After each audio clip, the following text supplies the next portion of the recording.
The birthday party was already in full swing when we arrived at the Riverside Country Club. Crystal chandeliers hung from vaulted ceilings, and waiters in black ties circulated with champagne for the adults. My daughter Emma, 7 years old with her hair in careful braids, wore a floral dress we'd found at a thrift store the week before. She'd fallen in love with it immediately, spinning in the dressing room mirror with pure joy. The fabric was good quality, barely worn, and it fit her perfectly. He felt like a princess. I told her she looked beautiful and I meant it. My father stood near the entrance, greeting guests with his usual commanding presence. At 62 he still carried himself like he owned every room he entered. He ran a manufacturing company, Westbrook Manufacturing, and always made sure everyone knew it. The party was for my niece Sophia, who was turning 8, and Dad had rented out an entire event space at the country club. Ice sculptures shaped like swans dominated the corners. A string quartet played classical music. The dessert table looked like it cost more than most people's monthly rent, featuring a 4-tier custom cake with edible gold leaf. "Well, well," Dad said loudly as we walked in. His voice carried across the room. "Look who came in Goodwill clothes." Emma's hand tightened in mine. Her smile faltered. My mother appeared beside him, perfectly dressed as always. "Oh, sweetie," she said to Emma, loud enough for nearby guests to hear. "Didn't your mother tell you this was a nice party?" Laughter rippled through the crowd. My brother Mark joined in, nudging his wife Jennifer. Guess not everyone got the dress code memo. He was wearing a suit that probably cost $3,000. My sister Jessica emerged from the crowd, her 5-year-old daughter dressed in what I recognized as a designer outfit from the children's boutique downtown. "Oh, Emma," Jessica said with fake sympathy. "Did you have a garage sale at your house? Is that where you found that?" More laughter. Even some of Dad's business associates were chuckling, clearly enjoying the family dynamics on display. Emma's grip on my hand tightened until her small fingers hurt mine. I opened my mouth to respond, but my husband James touched my elbow gently. He was looking at Emma, whose eyes had started to water. Then he smiled, that calm smile I'd learned to recognize over 8 years of marriage.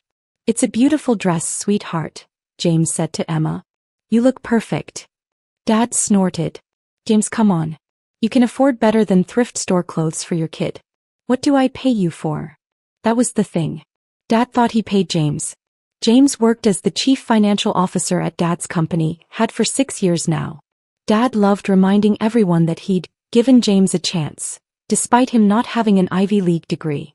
Dad himself had gone to Princeton, something he mentioned at least once during every family gathering.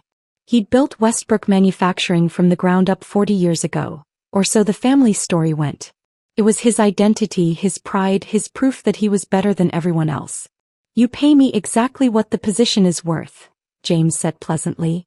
"Shall we get Emma some cake?" We moved into the party. Emma stayed close to my side, quieter than usual.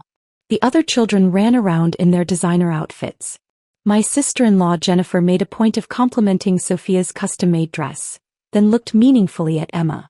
"Some people just have different priorities," Jennifer said to the other mothers. Though I couldn't imagine not dressing my child properly for family events. I felt my jaw clench. James squeezed my hand. The gift opening came next. Sophia sat in a throne-like chair decorated with white roses while adults handed her elaborately wrapped presents. Designer toys from American Girl. The latest iPad. A complete art studio setup that must have cost over $1,000. Gift cards to expensive stores, each worth hundreds. When Emma shyly offered her gift, a craft kit we'd carefully chosen from a local art store, which Emma had personally picked out because Sophia had mentioned liking art, Dad actually laughed out loud. "How thoughtful," he said in a tone that meant the opposite. His business partner Richard stood next to him, smirking. "Sophia, make sure to send a thank you note. Though maybe just a text would be fine for this one. Save the nice stationery for the real gifts." More laughter. My face burned.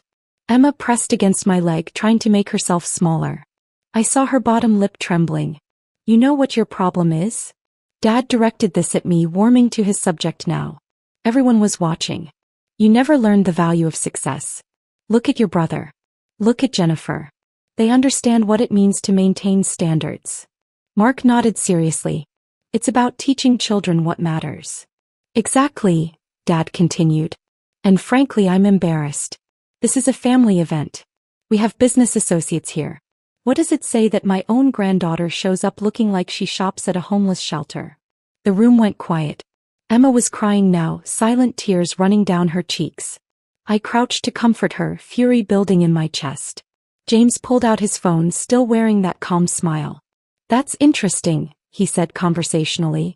Speaking of family and business, I wanted to share something with everyone. He tapped his phone a few times. Around the room, phones started buzzing. The family group chat.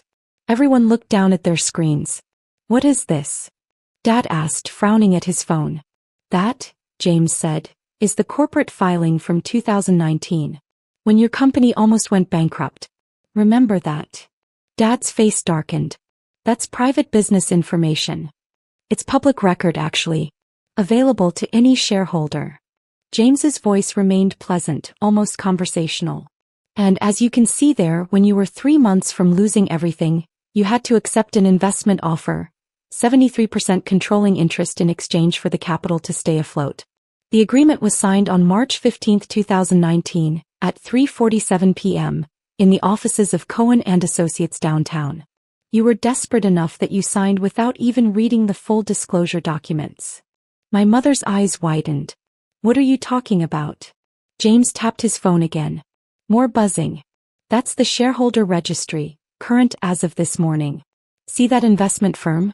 Blackstone Holdings LLC. I know what my own company's ownership looks like, Dad snapped. Some investment group owns the majority. So what? I still run everything. You do run the day-to-day operations, James agreed. That was part of the arrangement. You get to stay on as president and make operational decisions. But all major financial decisions, all strategic direction, all executive compensation, that requires approval from the controlling shareholder. Mark was scrolling through his phone now, his expression confused. This says the investment firm is owned by a trust. The Westbrook Family Trust, James confirmed. Established in 2018. Want to see the trust documents? He didn't wait for an answer. More files appeared in the group chat.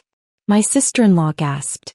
This says, the primary beneficiary is my wife, James finished.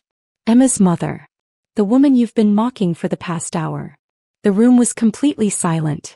Emma had stopped crying and was looking up at her father with wide eyes. Dad's face went from red to pale. That's not possible. I negotiated with some lawyers. They never said. They weren't required to disclose the beneficial owner, James said.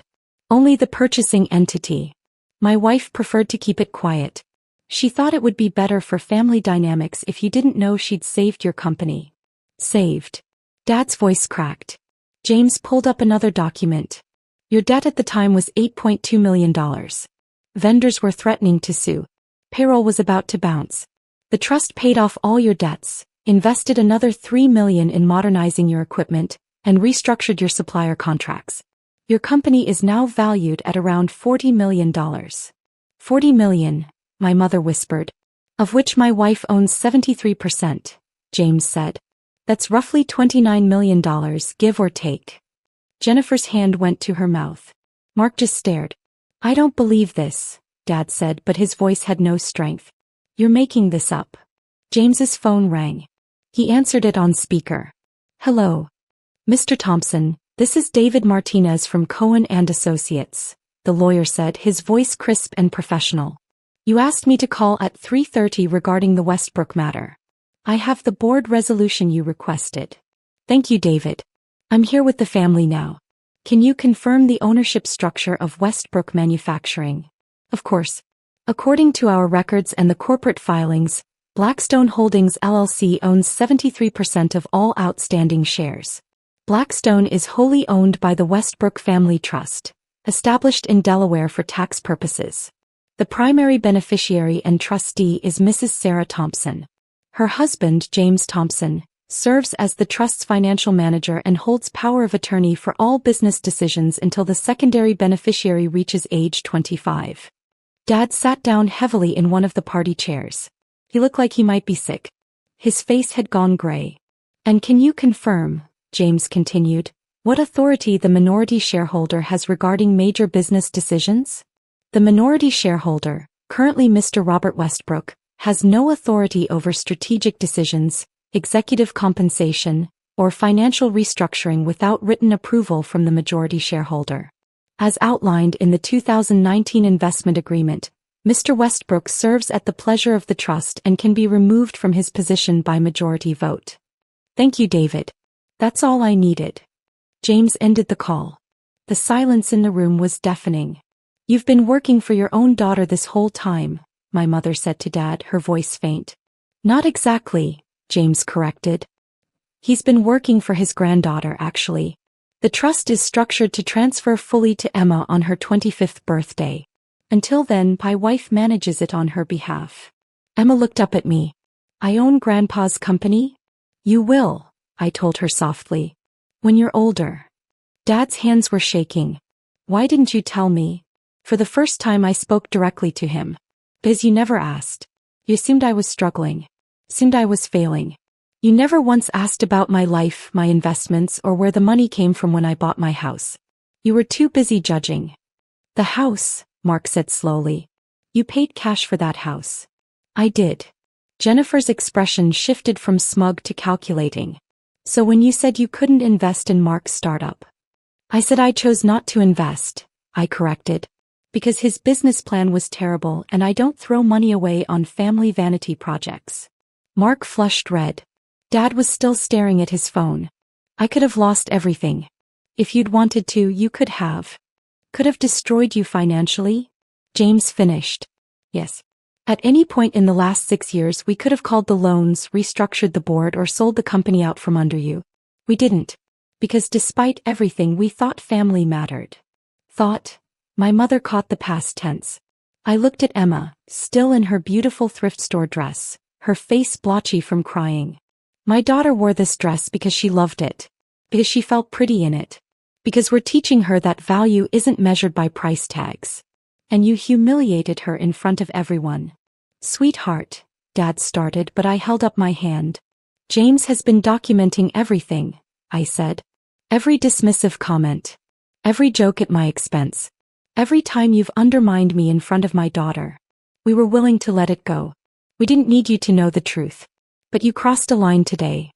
James pulled up another document.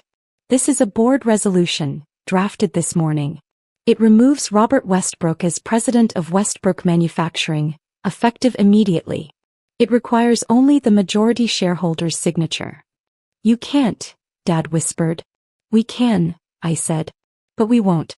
Not yet. Consider this a warning. I picked up Emma even though she was getting too big for it. We're leaving now. Emma, say goodbye to your cousin. Bye, Sophia, Emma said quietly. I hope you liked your presents.